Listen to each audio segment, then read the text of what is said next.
कि अगर आप इंडिया में हैं या फिर एशिया के कंट्री में किसी भी कंट्री में हैं या फिर गल्फ़ में हैं, Saudi, Dubai, Oman, Bahrain, Kuwait, Qatar, embassy के ज़रिए, पोलैंड वेपर्स ग्लोबल के ज़रिए या फिर एजेंट के ज़रिए या ऑफिस के ज़रिए आपको वीज़ा मिल जाएगा, स्टाम्प हो जाएगा आपके पासपोर्ट में वीज़ा। कंस्ट्रक्शन वर्क है, मैकेनिकल वर्क है, पाइपिंग का काम करती है company, welder, fitter, gas cutter बहुत। तो अभी बेस्ट चांस है अगर आप लिथुआनिया के लिए अप्लाई करते हैं तो लिथुआनिया बेस्ट है।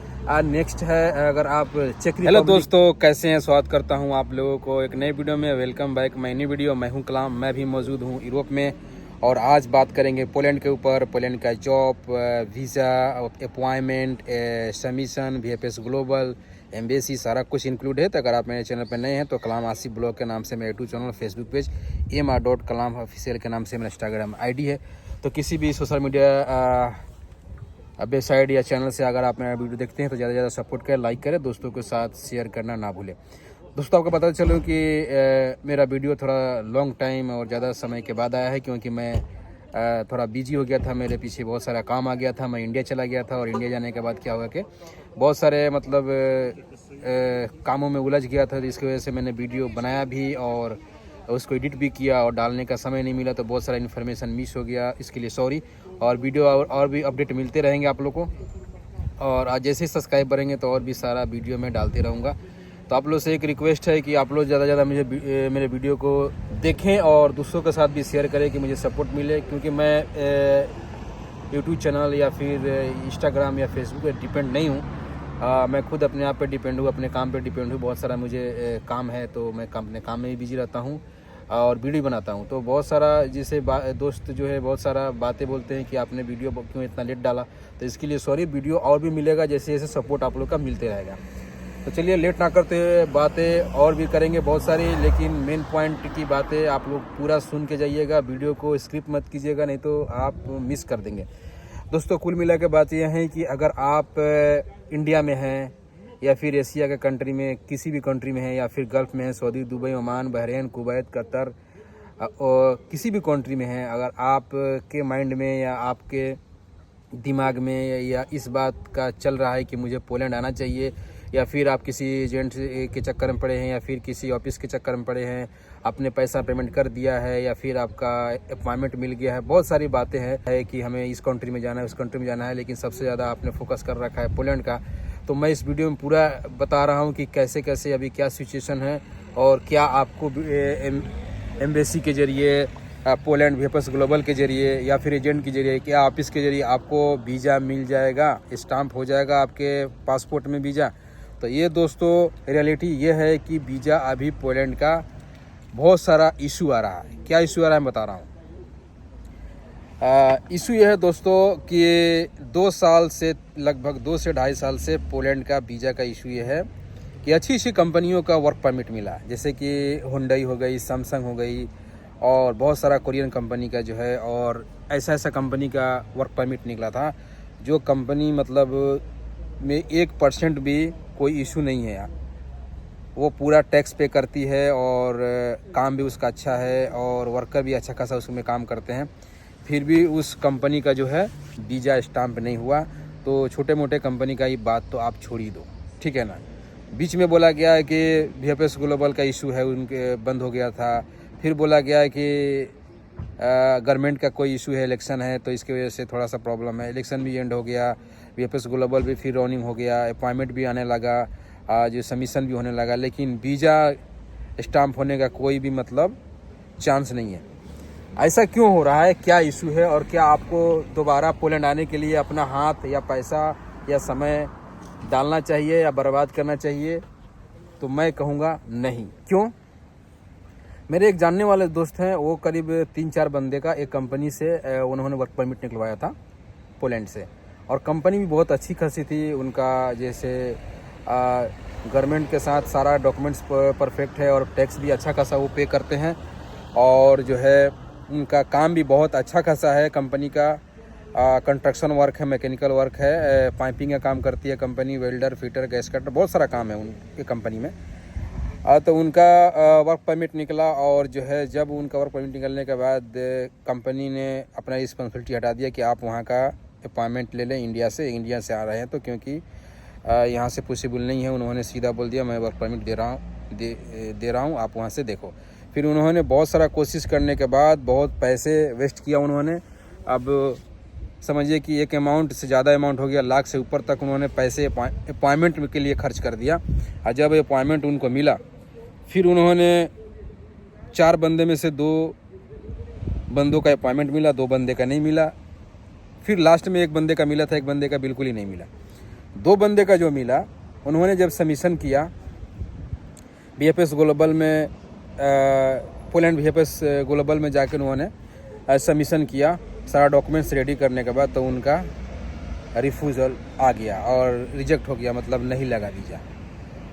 तो नहीं लगा तो फिर इधर कंपनी में बोला गया कि ऐसा क्यों हो रहा है, किस इशू से अगर ये वीज़ा नहीं लग रहा है तो क्या किया जाए। तो कंपनी बोला दोबारा हम अपील कर सकते हैं और वीज़ा के लिए रिक्वेस्ट डाल सकते हैं। फिर जब ये बात अगर माइंड में आए कि दोबारा किया जाए और फिर अगर ना निकले दोबारा डॉक्यूमेंटेशन करना पड़ेगा, सारा फाइलिंग करना पड़ेगा, फिर जाके अपॉइंटमेंट लेना पड़ेगा, फिर सबमिशन करना पड़ेगा, तो क्या ऐसा चांस है कि वीज़ा लग जाएगा। तो फिर हमने बहुत सारे कंपनियों, बड़े बड़े कंपनियों को बंदों से टच किया, बात किया, तो सब यही बोल रहे हैं कि नहीं, ये पॉसिबल नहीं है। बहुत सारा रिजेक्ट हो गया है, दोबारा भी अपील किया, उनका भी रिजेक्ट हो गया। तो पॉसिबल नहीं है कि दोस्तों आप दोबारा अप्लाई करें जब भी हो जाए। तो उन्होंने छोड़ दिया, बिल्कुल मतलब बेकार हो गया पैसा उनका। करीब 5-6 महीना उनका टाइम भी बेकार हुआ, पैसे भी बेकार हुआ।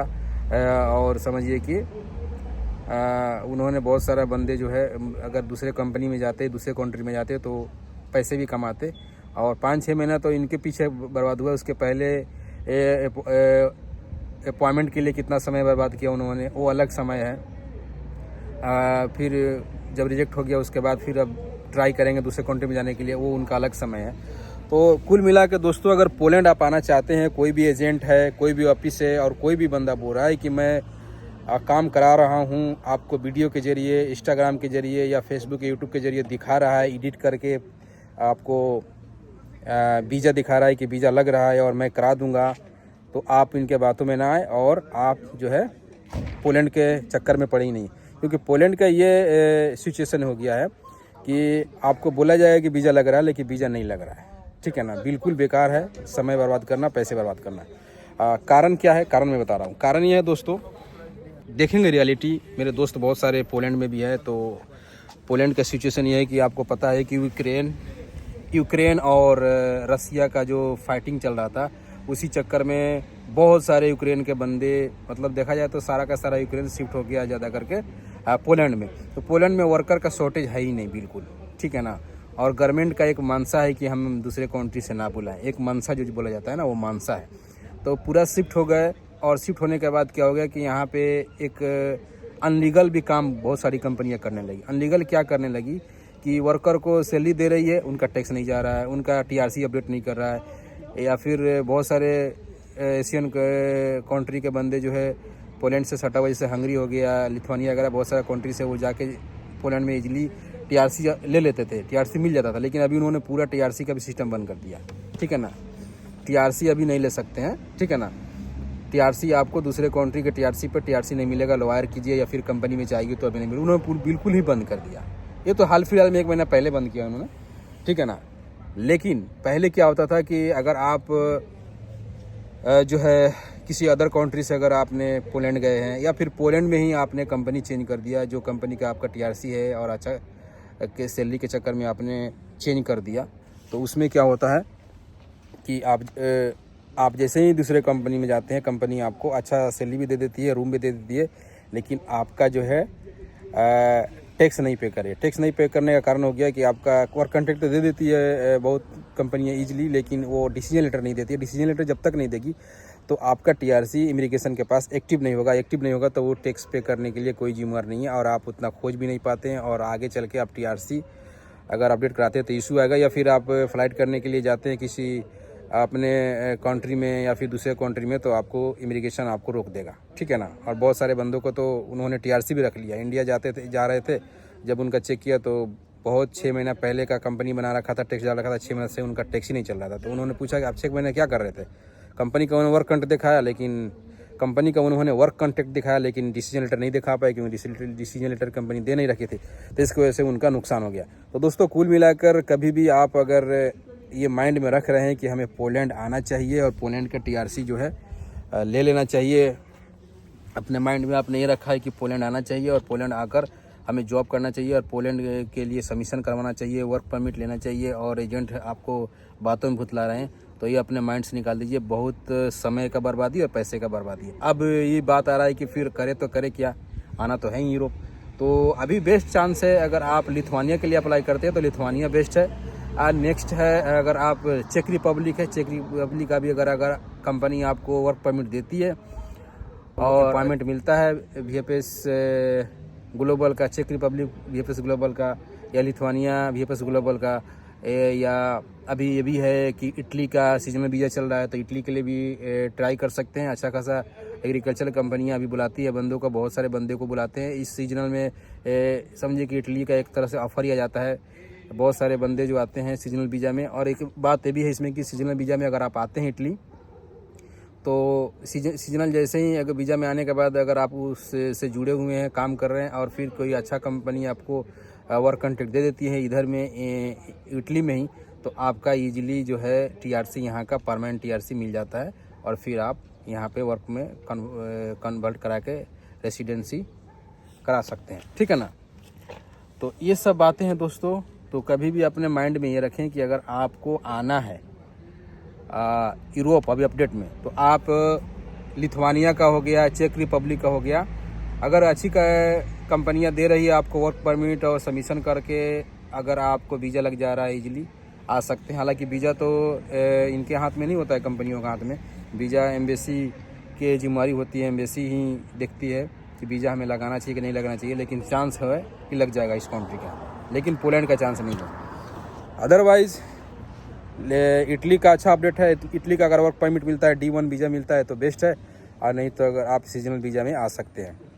तो कुल मिलाकर दोस्तों ये सारी बातें हैं। तो अगर आप मेरे चैनल पर नए हैं तो ज़्यादा से ज़्यादा सपोर्ट करें, वीडियो को पूरा एंड तक देखा करें, और भी मैं सारे वीडियो बनाते रहूँगा। फिर इसी के साथ वीडियो को एंड करते हैं, फिर मिलते हैं नए वीडियो नए मैसेज के साथ। अपना ख्याल रखें, खुश रहे, ज़िंदगी में मस्त रहें। इसी के साथ वीडियो को एंड करते हैं, ज़्यादा शेयर करें, दूसरों को भी हेल्प मिले। जय हिंद।